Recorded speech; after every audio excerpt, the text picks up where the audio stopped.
सज्जनों नमस्कार, जय सिया राम। सज्जनों, अपने संस्कार परिचय चैनल पर पुनः सभी दर्शकों का हार्दिक स्वागत एवं अभिनंदन करता हूं।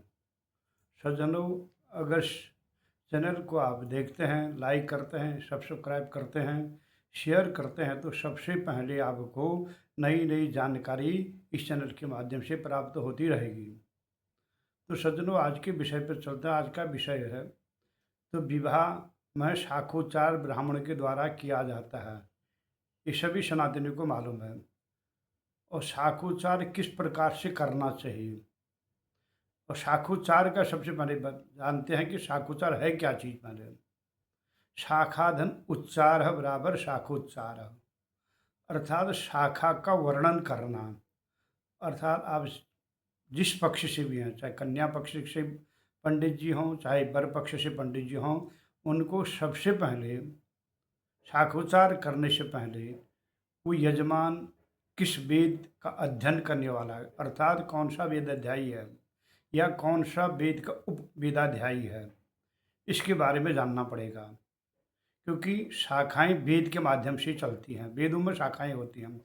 अगर पंडित जी को अगर यजमान के वेदाध्याय के बारे में मालूम नहीं है या उपवेदों के बारे में मालूम नहीं है यजमान के, तो शाखोच्चार नहीं किया जा सकता है। वो खाली नाम से शाखोच्चार होगा, लेकिन शाखोच्चार नहीं कहलाया जाएगा वो, क्योंकि उसमें शाखा का वर्णन है ही नहीं, किया नहीं जाता है, ना उसके वेदों का वर्णन किया जाता है। वो शाखोच्चार नहीं माना जाता है। अर्थात दूसरा, इसका अन्य नाम गोत्राचार भी है। तो गोत्रधन उच्चार, अर्थात गोत्राचार, अर्थात गोत्र का वर्णन करना, उच्चारण करना। अर्थात वर पक्ष या कन्या पक्ष से, जिस पक्ष से आप हैं, उस यजमान के गोत्र का उच्चारण करना। तो गोत्र का उच्चारण करने से पहले ये जानना चाहिए कि यह यजमान त्रिपरवरी है या पंचपरवरी है। क्योंकि गोत्रों में त्रिपरवरी पंचपरवरी भी चलता है। उदाहरणतः जैसे भार्गव गोत्र होगा वह पंचपरवरी होगा, वत्स भार्गव गोत्र होगा वो पंचपरवरी होगा, वत्स गोत्र होगा वह भी पंचपरवरी होगा, भारद्वाज गोत्री होगा वो त्रिपरवरी होगा, काश्यप गोत्री होगा वो त्रिपरवरी होगा। तो इस प्रकार पहले आप उसके परवरों का ज्ञान प्राप्त कर लें, तभी आप सही ढंग से, उचित ढंग से गोत्राचार कर पाएंगे। अब प्रश्नोत्तरी से किस प्रकार से शाखोच्चार किया जाता है, तो सबसे पहले इसके बारे में वर्णन करते हैं हम। तो कन्या पक्ष से सबसे पहले पूछा जाता है वर के बारे में कि ये वर किस वेद का अध्ययन करने वाला है, या कौन सी शाखा का है, किस गोत्र का है, किस परवर का है, किसके किसका प्रपौत्र है, किसका पौत्र है, किसका पुत्र है, किस नाम का यह दूल्हा है। तो इसके बारे में सबसे पहले कन्या पक्ष से पूछा जाता है, क्योंकि वर लड़की के द्वार पर आया है। तो लड़की पक्ष का पहले कर्तव्य होता है कि उसके बारे में पूछना, पहले आप कौन है भाई, तब वो उसके बारे में बताता है। तो उस किस प्रकार से किया जाता है तो इसके बारे में चर्चा करते हैं।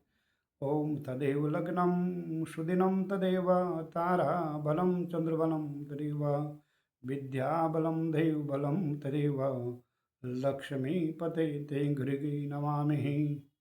ओम मंगलम भगवान विष्णुर्मंगलम गरुड़ध्वजः मंगलम पुंडरीकाक्षाय मंगलाय तनोहरि।